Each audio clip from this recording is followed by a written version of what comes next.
হয়ে গেছে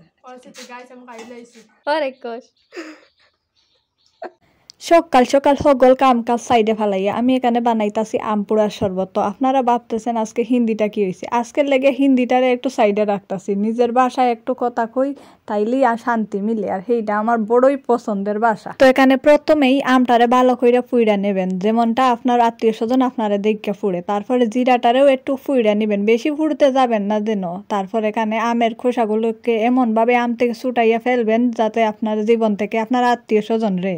আর এহেন পদক্ষেপে বিবাহিতরা ভাববেন এটা আপনার স্বামী, আমের জায়গায় আপনার স্বামীরে ধরছেন আর এমন ভাবে কসলাইতাছেন, তাহলে আমের রসটাও ভালোভাবে বাইর হইব আর খাইতেও খুব মজা হইব। আর অবিবাহিতরা ভাববেন আপনারা আপনার আত্মীয় স্বজনরা এইভাবে নিচড়িয়া রস বার করতেছেন।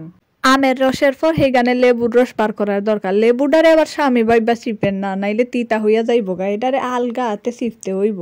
লেবুটার রস বাইর করার পরে এখানে মশলা মিলাইবেন, যেমনটা মশলা আপনার আত্মীয় স্বজনরা আপনার রেজাল্টের পরে মা বাবার খানে মিলায় হেমনভাবেই মশলা মিলাইবেন। একটু কালা লবণ, একটু সাদা লবণ, একটু চিনি, আর সেই আর কি। আর যে জিরাটা বাইজা রাখছেন সেইটা একটু ফিসা নেবেন আর সেইটাও অল্প করে দিয়া দেবেন। সেইটা পরে দেখা মনে এখানে আমি কি কি দিতাছি একটু দেখেন, চিনি লবণ আর কালা লবণ শুধু, আর কিছুই না, পরিমাণ মতো দিলেই হইল। এহেন পদক্ষেপের পর একটা প্লেটের গায়ে লবণের গুঁড়া আর মরিচের গুঁড়া মাখবেন, যেমন ভাবে আপনি আপনার পাড়া প্রতিবেশের খোতা গায়ে মাখবেন ঠিক হেমনই ভাবে মাখলেই চলবো। লবণের গুঁড়া মরিচের গুঁড়া ভালোভাবে মাখানির পর এখানে একটা গ্লাসের মধ্যে লেবুর রস মাখা নিবেন, যেমনটা আপনি সবার খোতা গায়ে মাখেন ঠিক হেমন ভাবেই। তারপরে আপনি হাতে মনে করবেন আপনার কোনো এক অপ্রিয় আত্মীয় স্বজন আর হেইডারে দরিয়া লবণ মরিচে ডুবাইতাছেন। এই পদক্ষেপ গুলা করার পরে বইয়া একটু শ্বাস নিবেন না, এত খামে একলগে করা উচিত না, সেইটা আমি মনে করি। তারপর চাকনি দিয়ে আম পোড়ার শরবতটা এমন ভাবে সাইক্কা নিবেন যেমনটা আপনি আপনার জীবন থেকে আত্মীয় স্বজনরা সাইক্কা ফালাই দিয়েছেন। কিন্তু ওই যে কইলাম আত্মীয় স্বজন যতই চাকনি দিয়া চাকইন ইদিক হিদিক হইয়া আইবই নাক গলানির লাগিয়া, সেইটা আমার শরবতের লগেই হইতাছে। তারপর আর কি সেইভাবে চাকনির গায়ে জাম লাগলে একটু চামচ দিয়া নাড়াচাড়া কইরা নিবেন নে।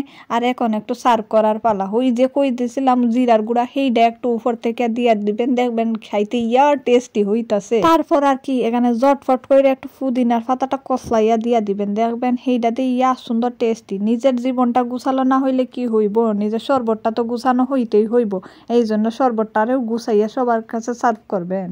সেই গানের শরবতটা আমি সর্বপ্রথম দিতেছি আমার এক ভাই আর কাকারে, হেডার কাছ থেকে খাইয়া রিভিউ নিমুনে, কিন্তু হেরা হেজাত বজ্জাতের হাড্ডি রিভিউ দেই নাই, উল্টা আমার শরবতটা 2 গ্লাস করে উল্টাইয়া গেছে। তারপর পিয়ম প্রতি মানে আমার ছোটো ছোটো ভাইদের লাগিয়া সাজাইতাছি। আমার জীবনটা অগুছালো হইলে কি হইব, শরবতটা গুছানো একদম।